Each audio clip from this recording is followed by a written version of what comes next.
Hi guys, welcome back to this series of UX videos.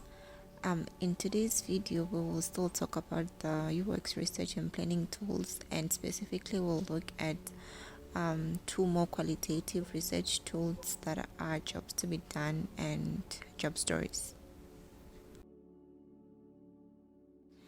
So I've just abbreviated jobs to be done to JTBD.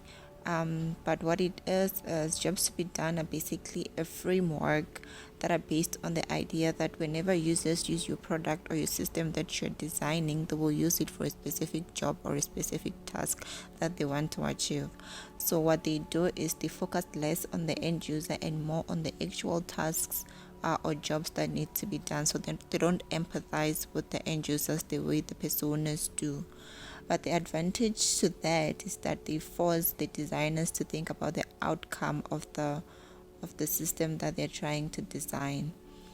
It doesn't necessarily have a format in which you have to use, but the majority of the time they just use just sentences, like maybe for example, I want to travel to another city for a conference or something like that, but there isn't any specific format that you need to follow to build your jobs to be done.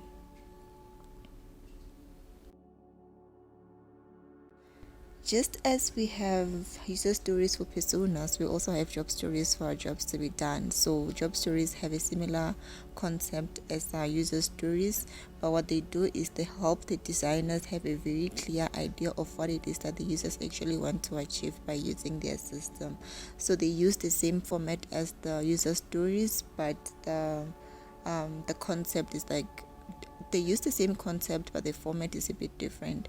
So an example of that is when, and then you describe a situation, I want to modification so that I can, and then the expected outcome, the goal that the user actually wants to achieve. So that brings us to the end of this video. The majority of the time, UX designers use job stories and jobs to be done in parallel with personas and the user stories. Why? Because they don't really empathize with the users. What they do is, the job stories and the jobs to be done, they only focus on the outcome of the system that we're trying to design. So the majority of the time, people will use it in parallel with the personas so they can be able to empathize with the users, to be able to understand what the goals and the frustrations of the users are. But yeah, that brings us to the end of this video. I hope it was very useful. Please don't forget to comment, share, like, and subscribe, and I will see you in the next video.